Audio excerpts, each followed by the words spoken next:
नमो बुद्धाय. आज आपण पाहणार आहोत सुनीत नावाच्या भंग्यास धम्मदीक्षा. राजगृहात सुनीत नावाचा एक भंगी राहत होता.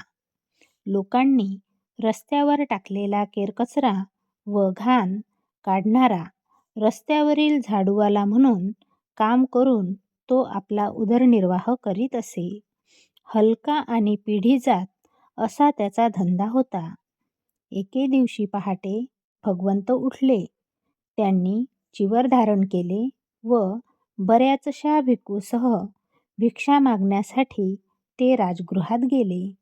यावेळी सुनीत रस्ता झाडीत कचऱ्याचे व घाणीचे ढीग गोळा करीत होता व ते टोपलीत भरून हातगाडीवर ओढीत नेत होता. आणि ज्यावेळी त्याने भगवंतांना आणि त्यांच्या मागून चालणाऱ्या भिक्खूगणांना येताना पाहिले, त्यावेळी त्याचे अंतःकरण आनंदाने भरून गेले. परंतु त्याला त्याची भीतीही वाटली. लपून राहण्यास रस्त्यावर जागा न मिळाल्यामुळे त्याने आपल्या गाडीचे जोखड भिंतीच्या एका वाकणावर ठेवले व तो भिंतीला चिकटून उभा राहिला आणि हात जोडून त्याने भगवंतांना नमस्कार केला.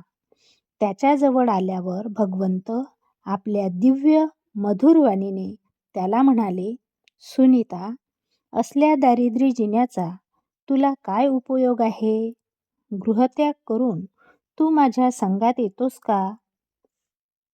आणि अमृतवर्षावाचा आनंद अनुभवीत सुनीत म्हणाला, या जीवनात भगवंतासारखे थोर पुरुषही जर या संघात आहेत तर मी का जाऊ नये?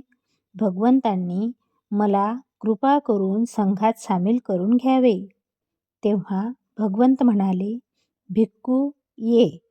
आणि त्या शब्द उच्चाराबरोबर सुनीताला प्रवज्या आणि उपसंपदा मिळाली आणि त्याला चिवर आणि भिक्षापात्र देण्यात आले. भगवंतांनी त्याला विहारात नेऊन धम्म आणि विनय यांची शिकवण दिली आणि ते म्हणाले, शील, संयम आणि दमन यामुळे मनुष्य पवित्र होतो. सुनीत इतका थोर कसा झाला हे विचारले असता भगवान बुद्ध म्हणाले, राजमार्गावर टाकलेल्या उकिरड्यावर ज्याप्रमाणे सुगंधित व सुंदर कमलपुष्प उमलावे, त्याप्रमाणे अंतर्दृष्टी नसलेल्या ह्या शूद्र प्राण्याच्या आंधळ्या जगात बुद्धपुत्र प्रकाशमान होतो. अशा प्रकारे आज आपण सुनीत नावाच्या भंग्यास धम्मदीक्षा बघितलेली आहे. पुढच्या भागात आपल्याला सोपाक आणि सुप्पिय या अस्पृश्यांना धम्मदीक्षा बघायची आहे. तोपर्यंत नमो बुद्धाय. जय भीम.